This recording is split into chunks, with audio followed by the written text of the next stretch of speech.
ഒരു മെഴുകുതിരി പോലെ സ്വയം ഒരുകിക്കൊണ്ട് നമ്മുടെയൊക്കെ ജീവിതങ്ങളിലേക്ക് പ്രകാശം പരത്താനായി മാത്രം ജീവിക്കുന്ന ഋഷി പാരമ്പര്യം പിന്തുടരുന്ന മഹാതപസ്വിയും പരമഗുരുവും പ്രത്യക്ഷ ദൈവവുമായ അന്ത്യശരണം ദക്ഷിണേശ്വര ഭഗവാൻ ഗുരുബാബയുടെ പ്രബോധനം ആസ്പദമാക്കിയാണ് ഈ വീഡിയോ.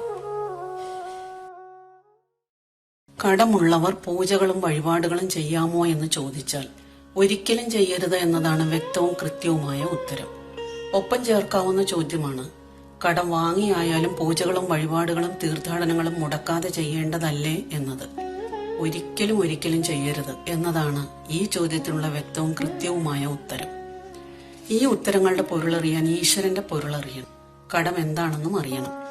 അദൃശ്യനും അരൂപിയും ആദ്യന്തരഹിതനും നിർവചനാതീതനുമാണ് ഈശ്വരൻ. നിയതമായ രൂപമില്ലാത്ത ഈശ്വരന് മനുഷ്യർ ആരാധനാ സൗകര്യത്തിന് ഓരോരോ രൂപങ്ങളേകി സൃഷ്ടിസ്ഥിതി സംഹാരങ്ങൾക്ക് കാരണഭൂതരായും മനുഷ്യരുടെ നിലനിൽപ്പിന്റെ ഓരോ അവസ്ഥയ്ക്കനുസരിച്ച് നിശ്ചയിക്കപ്പെട്ട രക്ഷകരായും പല പല ദേവതാ സങ്കല്പങ്ങളും ആരാധനാമൂർത്തികളും ഉണ്ടായി. അമൂർത്തതയെ ഇങ്ങനെ മൂർത്തമാക്കി മാറ്റിയപ്പോൾ ഓരോ ദേവതയ്ക്കും ഉപദേവതകൾ സഹിതം കുടിയിരിപ്പ് കേന്ദ്രങ്ങളായി ക്ഷേത്രങ്ങളുണ്ടായി. ഓരോ ക്ഷേത്ര ദേവതയെയും പ്രീതിപ്പെടുത്തുന്നതിന് സ്തുതിഗീതങ്ങളും സ്തോത്രങ്ങളും മന്ത്രങ്ങളും സ്വരൂപിക്കപ്പെട്ടു. കൂടെ തന്നെ ദേവതാ പ്രീതിക്കായി പൂജകളും വഴിപാടുകളും ഒക്കെയായി ദേവതാ സമൃദ്ധമായ പ്രത്യേക ആരാധനാ മണ്ഡലം തന്നെ ഹിന്ദുക്കൾക്കുണ്ടായി. നിസ്സാര കാര്യങ്ങൾ പോലും സാധിച്ചു കിട്ടുന്നതിന് ദേവതാ പ്രീതികരമായ പൂജാതി കർമ്മങ്ങൾ അനിവാര്യമാണെന്ന തെറ്റായ വിശ്വാസവും ധാരണയും വ്യാപകമായി. ക്ഷേത്രത്തിനകത്ത് സ്വാർത്ഥരായ പൂജാരിമാരും തന്ത്രിമാരും ശാന്തിക്കാരും അടങ്ങുന്ന സംഘവും, ക്ഷേത്രത്തിന് പുറത്ത് സ്വാർത്ഥരായ ജ്യോതിഷികളും ഫലപ്രവചനക്കാരും പ്രശ്നം വെപ്പുകാരും പരിഹാരകർമ്മങ്ങളും ശാന്തികർമ്മങ്ങളും ചെയ്യുന്നവരും അടങ്ങുന്ന മറ്റൊരു സംഘവും ചേർന്ന് ഹിന്ദുക്കളെ പൂജാതി കർമ്മങ്ങളുടെ ലോകത്ത് തളച്ചിട്ടിരിക്കുകയാണ്. ആരാധനാരീതികളിൽ വരുത്തപ്പെട്ട സ്വാർത്ഥപരമായ മാറ്റങ്ങളോടുള്ള അന്ധമായ വിശ്വാസവും വിധേയത്വവുമാണ് ഹിന്ദുവിന്റെ ഇന്നത്തെ അധപ്പതനത്തിന് കാരണം. സത്യമറിയുന്നവർ പറയാൻ തയ്യാറാകുന്നില്ല. സത്യം തിരിച്ചറിയാൻ ഭക്തരും ശ്രമിക്കുന്നില്ല. നീതി ഇതല്ല. സത്യം ഇതല്ല എന്ന് പറയുന്നവരെ ഒറ്റപ്പെടുത്തി ക്രൂശിക്കാൻ സംഘടിതമായ ശ്രമമുണ്ടാകും. ചുളിവിൽ കാര്യം നേടാൻ വഴിനോക്കി നടക്കുന്ന ഭക്തരിൽ ഭൂരിപക്ഷവും തങ്ങൾക്കിതൊന്നും ബാധകമല്ലെന്ന നിലപാടുകാരുമാണ്. ഈ ചിന്താഗതി മാറിയെങ്കിലേ ജീവിതം തിരിച്ചുപിടിക്കാനാവൂ എന്ന് തിരിച്ചറിയേണ്ടതുണ്ട്. ഇങ്ങനെ പല ആചാര്യരും അറിയാനും പറയാനും മടിക്കുന്ന സത്യങ്ങളാണ് അന്ത്യശരണം ഗുരുബാബ വെളിപ്പെടുത്തിക്കൊണ്ടിരിക്കുന്നത്.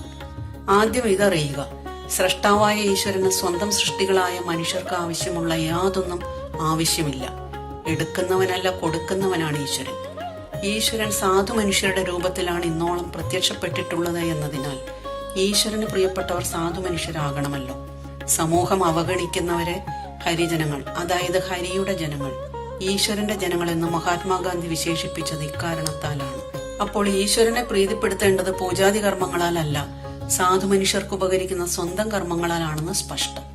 അഥവാ സാധു മനുഷ്യർക്ക് ഉപകരിക്കുന്ന വിധം ത്യാഗത്തിൽ അധിഷ്ഠിതമായ ഉപാസനകളാലാണ് ഈശ്വരപ്രീതി നേടാനാവുക.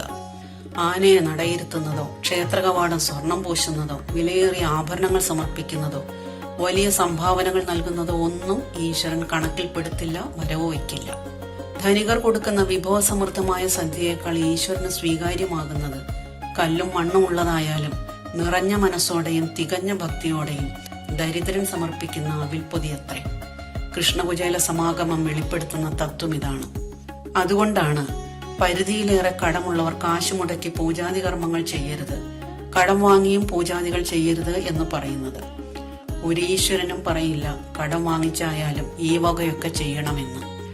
മനുഷ്യരുടെ ദുഃഖ വിമോചനത്തിനായി നിലകൊള്ളുന്ന ഈശ്വരൻ എങ്ങനെ മനുഷ്യനെ നരകിപ്പിക്കുന്ന കടം വാങ്ങാൻ പ്രേരിപ്പിക്കും? കടം എന്താണ്? അന്യന്റെ അധ്വാനഫലം അനുഭവിക്കലാണ്, മറ്റൊരാളുടെ അവകാശം പിടിച്ചു വയ്ക്കലാണ്, മറ്റൊരാളിന് നഷ്ടം വരുത്തി കൈവശം വയ്ക്കലാണ്. Bank loan കടമല്ല.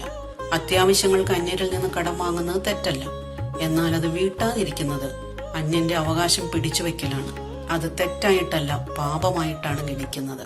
അന്യന്റെ അധ്വാനഫലം ചോദിച്ചു വാങ്ങിയോ യാചിച്ചു വാങ്ങിയോ പൂജകളും വഴിപാടുകളും നടത്തുന്നത് ഈശ്വരൻ എങ്ങനെ സ്വീകാര്യമാകും? എങ്ങനെ അത് സ്വന്തം നേട്ടത്തിന് ഉപകരിക്കും? സ്വന്തമായി അധ്വാനിച്ചുണ്ടാക്കിയതേ സ്വന്തം നേട്ടത്തിന് ഉപകരിക്കൂ. അന്യന്റെ അധ്വാനഫലം ഭൗതികമായി തൽക്കാലത്തേക്ക് ഉപകരിക്കാം. എന്നാൽ അന്യന്റെ ധനം കൊണ്ട് ആത്മീയ തലത്തിൽ നമുക്കൊന്നും നേടാനാവില്ല, എന്നല്ല നഷ്ടപ്പെടുത്തുകയും ചെയ്യും. ഈശ്വരപ്രീതിക്ക് പകരം അപ്രീതി ഉണ്ടാവുകയും തൽഫലമായി കൂടുതൽ കഷ്ടനഷ്ടങ്ങൾ അനുഭവിക്കേണ്ടി വരികയും ചെയ്യും. അതുകൊണ്ടാണ് ആരാധനകൾക്കായി കടം വാങ്ങുന്നവരുടെ കടം ഒരിക്കലും കുറയാത്തതും വർദ്ധിച്ചുകൊണ്ടേയിരിക്കുന്നതും. അത്യാവശ്യങ്ങൾക്ക് കടം വാങ്ങുന്നത് തെറ്റല്ല, എന്നാൽ അത് വീട്ടാതിരുന്നാൽ പാപമായി മാറുമെന്ന് പറഞ്ഞല്ലോ. ആ പാപത്തിന് ശിക്ഷയായി നരകയാതനകൾ അനുഭവിക്കേണ്ടി വരും. ഈ സത്യം മനസ്സിലാക്കാത്ത ഹിന്ദുക്കൾ ഇന്ന് പരക്കെ വഞ്ചിക്കപ്പെട്ടുകൊണ്ടിരിക്കുകയാണ്. ഇല്ലാത്ത കാശുണ്ടാക്കിയും പലിശയ്ക്ക് കടമെടുത്തും പൂജകളും വഴിപാടുകളും പരിഹാര കർമ്മങ്ങളും ചെയ്ത് കൂടുതൽ കടക്കാരായി മാറുന്നു, കൂടുതൽ പാപികളായി മാറുന്നു. മറ്റാളിന്റെ അവകാശം തിരിച്ചു നൽകാതെ മരിച്ചാൽ ആത്മാവ് ആ അവകാശത്തിന്റെ ഭാരത്താൽ ബന്ധിക്കപ്പെടും. മരിക്കും മുന്നേ കടം തീർത്താൽ ആ ബന്ധനത്തിന്റെ കെട്ട് അറുക്കപ്പെടും. അതാണ് മരിക്കും മുന്നേ സകല കടവും തീർക്കണമെന്ന് പറയുന്നത്. കടം തീർക്കുന്നത് ധനപരമായ കാര്യം മാത്രമല്ല, ആത്മാവിനെ സ്വതന്ത്രമാക്കലുമാണ്. കടം തിരിച്ചടയ്ക്കാതിരുന്നാൽ അത് കുടുംബത്തിന്റെ കർമ്മബാധ്യതയായി മാറും. പരമ്പരകൾക്കും അതിന്റെ ഫലം അനുഭവിക്കേണ്ടി വരും. തീർത്ഥാടകരും ശ്രദ്ധിക്കേണ്ടതാണിത്. ശബരിമല യാത്ര തീർത്ഥാടനമാണ്. ഹജ്ജിന് പോകുന്നത് പോലെ കടമില്ലാതെ, ആരോടും ശത്രുതയോ പകയോ ഇല്ലാതെ സ്വതന്ത്രവും സ്വസ്ഥവുമായി വേണം ശബരിമല തീർത്ഥാടനം നടത്തേണ്ടത്. പരിധിയിലേറെ കടമുള്ളവർ തീർത്ഥാടനവും പൂജകളും വഴിപാടുകളും ഒന്നും വരുതെന്ന് പതിറ്റാണ്ടുകളായി അന്ത്യശരണം ഗുരുബാബ ഉദ്ബോധിപ്പിക്കുന്നുണ്ട്. ആത്മാവിൽ വെളിച്ചമുള്ളവർ ഗുരുവിന്റെ നിർദ്ദേശങ്ങളും ഉപദേശങ്ങളും ഉൾക്കൊള്ളും. അവ കൃത്യമായി പാലിച്ച് കൈവിട്ടുപോയ ജീവിതം തിരിച്ചുപിടിക്കും. ആത്മനിയന്ത്രണമുള്ളവർക്ക് കടവും ശത്രുതയും വേരോടെ നീക്കം ചെയ്യാൻ കഴിയുമെന്നും കടം ഒഴിവാക്കുന്നത് ധനസമ്പത്ത് കൊണ്ടല്ല, ദൃഢനിശ്ചയവും നിയന്ത്രിതമായ ജീവിത രീതിയും കൊണ്ടാണെന്നും ചാണക്യവചനമുണ്ട്. കാരുണ്യമായി മാത്രമല്ല, ഒരു കാരണത്താലും ഒരാളും മറ്റൊരാളിനോട് കടവും കടപ്പാടുമരുതെന്നും ബൈബിളിലുണ്ട്.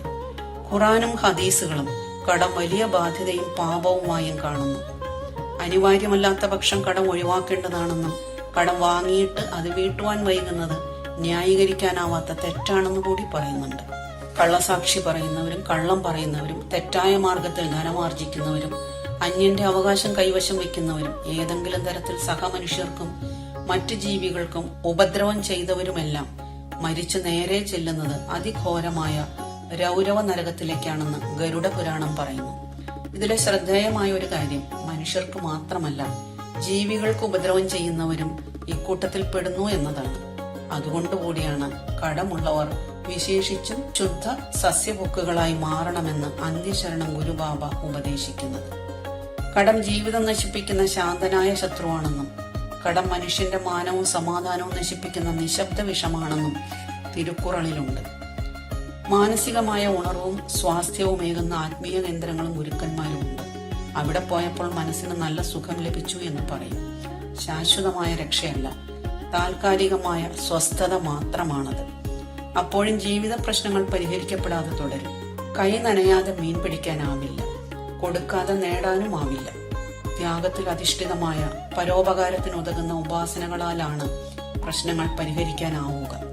അത്തരം ഉപാസനകൾ ഉപദേശിക്കുന്ന പരമഗുരുവിന് വിധേയപ്പെട്ട് ആ ഉപദേശങ്ങൾക്ക് അനുസരണമായി ജീവിക്കണം. ഇനിയെങ്കിലും സത്യം തിരിച്ചറിഞ്ഞ് പൂജകൾക്കും വഴിപാടുകൾക്കും തീർത്ഥാടനത്തിനുമൊക്കെ കടം വാങ്ങി തീരാ കടക്കാരായി സ്വന്തം ജീവിതവും പരമ്പരകളുടെ ജീവിതവും പാപഭാരത്താൽ നശിപ്പിക്കാൻ ഇടയാകാതിരിക്കട്ടെ. ലോകാ സമസ്ത സുഖിനോ ഭവന്തു. നന്ദി, നമസ്കാരം.